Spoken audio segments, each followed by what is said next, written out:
नमस्कार मित्रांनो, मी संतोष शिंदे बजेट प्रवासीच्या नवीन प्रवासात तुमचं मनपूर्वक स्वागत करतो। तर मित्रांनो, आज आपण निघालो आहे मुंबई ते जेजुरी। तर चला, जेजुरीला कसं जायचं व तिथे जाऊन आपण कुठे कुठे मंदिरात दर्शन करणार आहोत याची सविस्तर माहिती तुम्हाला या व्हिडिओमध्ये मिळणार आहे। तर व्हिडिओला शेवटपर्यंत पहा व व्हिडिओ आवडल्यास लाईक, शेअर, सबस्क्राईब अवश्य करा।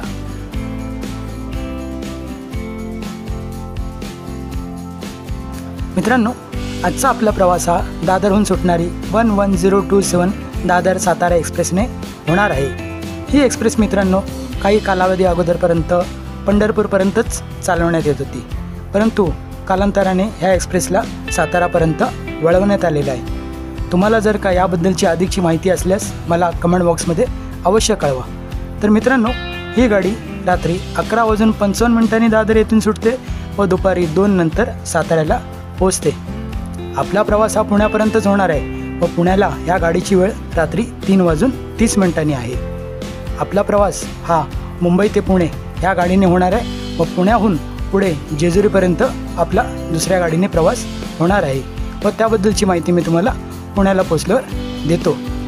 तर मित्रांनो, 2 दिवस अगोदरच आपण मुंबई ते श्री क्षेत्र नारायणपूर असा प्रवास केला होता व त्यावेळी आपण 11041 दादर साईनगर शिर्डी या एक्सप्रेसने प्रवास केला होता व ती गाडी देखील दादर येथून 13 नंबरवरून रात्री 11:55 सुटते।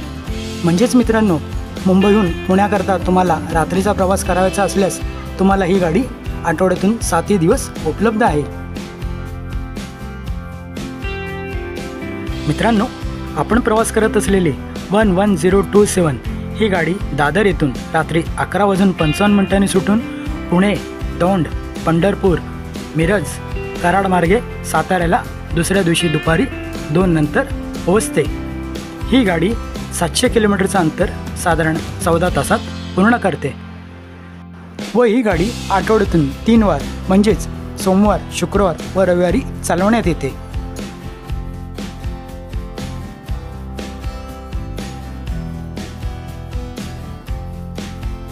आपण दादरहून थेट जेजुरीपर्यंतचं जनरलचं एक्सप्रेसचं तिकीट काढलेलं आहे, जे की मात्र 95 रुपये आहे।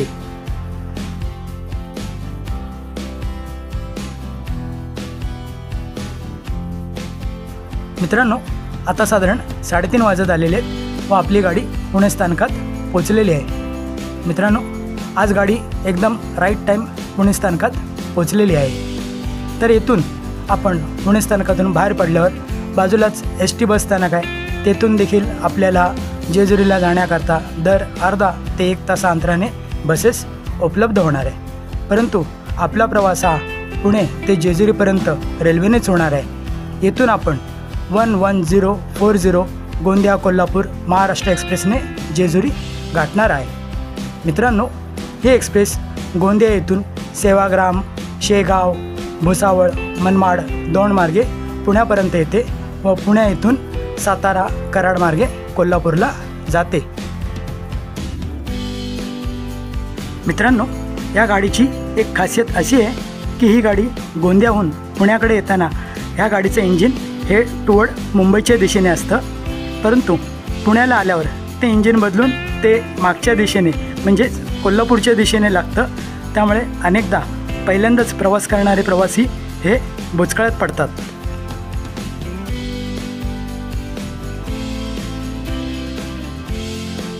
पुणे ते जेजुरी हे अंतर जवळपास 50 किलोमीटरचं असून त्यास किमान 1 तासाचा अवधी लागतो। मित्रांनो, तुम्ही व्हिडिओत पाहू शकता आता पहाटेचे साधारण 5:30 वाजलेले आहेत व आपण जेजुरी स्थानकात पोचलेलो आहोत। मी तुम्हाला इथून सुटणाऱ्या व येथे येणाऱ्या गाड्यांचं वेळापत्रक दाखवण्याचा प्रयत्न करतो।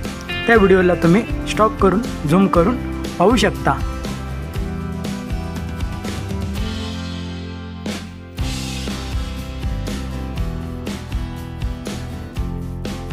जेजुरी रेल्वे स्थानक ते जेजुरी मंदिर हे अंतर जवळपास 2 किलोमीटरचं असून त्यास शेअर रिक्षाने 20 रुपये आकारले जातात।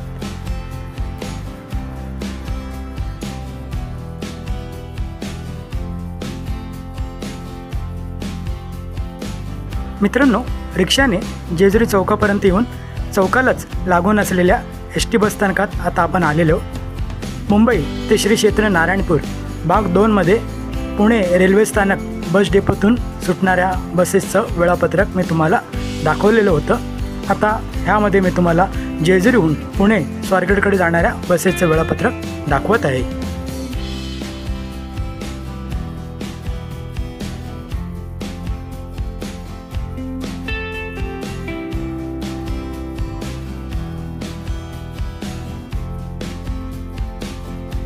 मित्रांनो, चौकातून मंदिराच्या मार्गावर असंख्य भक्तनिवास व लॉज उपलब्ध आहे. येथे सणवार व सुट्टीवाराला 1000 ते 2000पर्यंत व इतर वाराला 500 ते 800पर्यंत रूम्स मिळून जातात. मी देखील लवकर आंघोळ करून फ्रेश होऊन देवाच्या दर्शनाला निघणार आहे. मित्रांनो, हनुमान मंदिराजवळच सागर भक्त निवासमध्ये मात्र 100 रुपयात आपल्याला आंघोळ करून फ्रेश होण्याकरता ही रूम मिळालेली आहे. तर चला, लगेचच आंघोळ करून फ्रेश होऊन आपण देवाच्या दर्शनाला निघूया.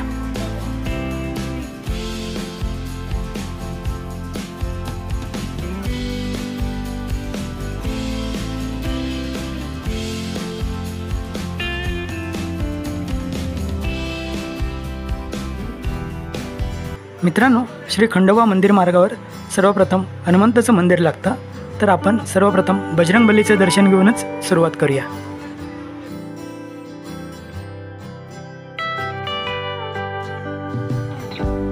बोला बजरंगबली की जय.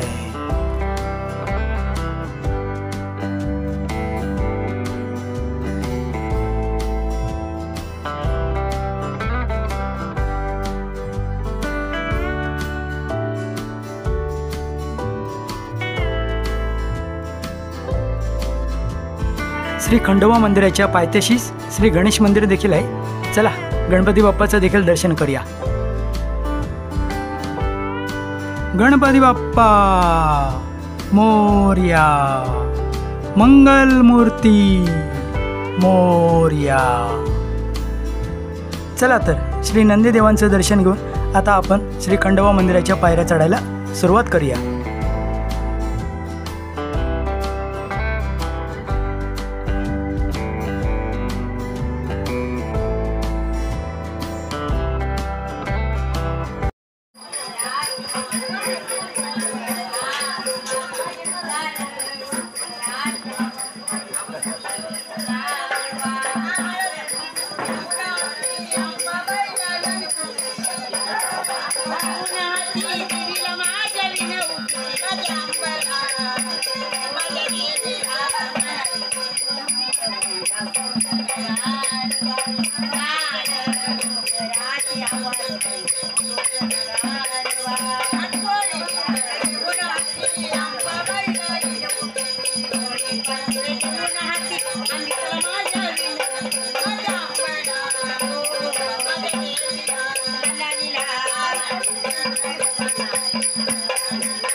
मित्रांनो, याच गडावर इसवी सन 1662मध्ये शहाजी महाराज व छत्रपती शिवाजी महाराज या पितापुत्रांची भेट झाली होती. त्याचं हे बोलकं दृश्य.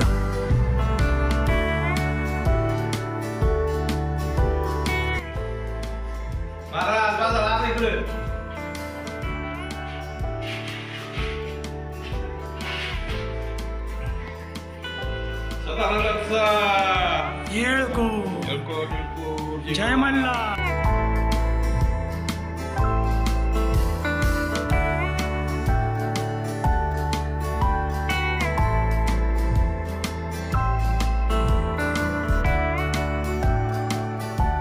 आता आपण मंदिराच्या मुख्य महाद्वाराजवळ पोहोचलेलो आहोत. तर चला मित्रांनो, आज जाऊन आपण श्री खंडेरायांचं दर्शन घेऊया। मंदिर परिसरात चित्रीकरणास बंदी असल्याने मित्रांनो सहकार्य असावे।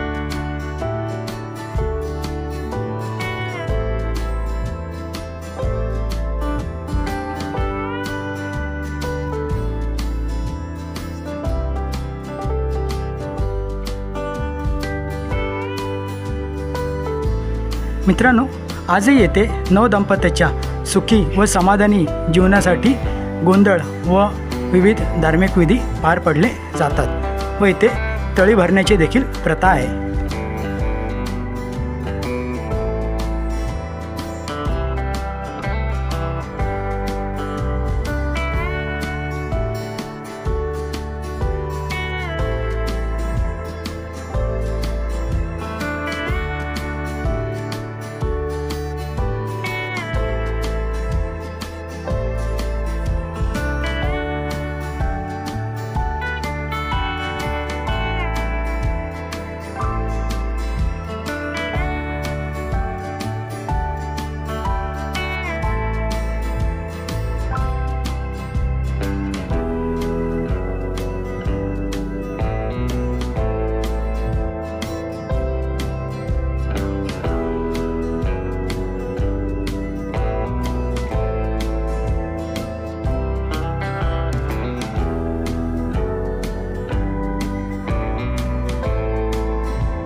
मित्रांनो, श्री खंडेरायाचं दर्शन घेऊन आता आपण कडेपठारावर जाणार आहोत। मंदिराच्या मागील बाजूस पश्चिम दरवाजा आहे, तेथून कडेपठारावर जाण्याचा मार्ग आहे। तर चला।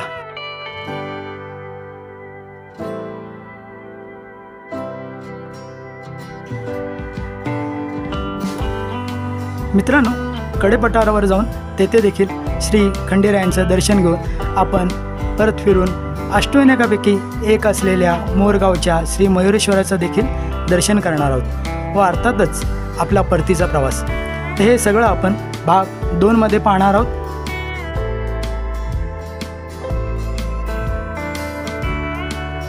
तुम्ही समोर मित्रांनो पाहत असाल त्या डोंगरावर आपल्याला त्या टोकाच्या पलीकडे जायचं आहे। तर चला मित्रांनो, या व्हिडिओला इथेच थांबवतो व तुमची रजा घेतो। धन्यवाद।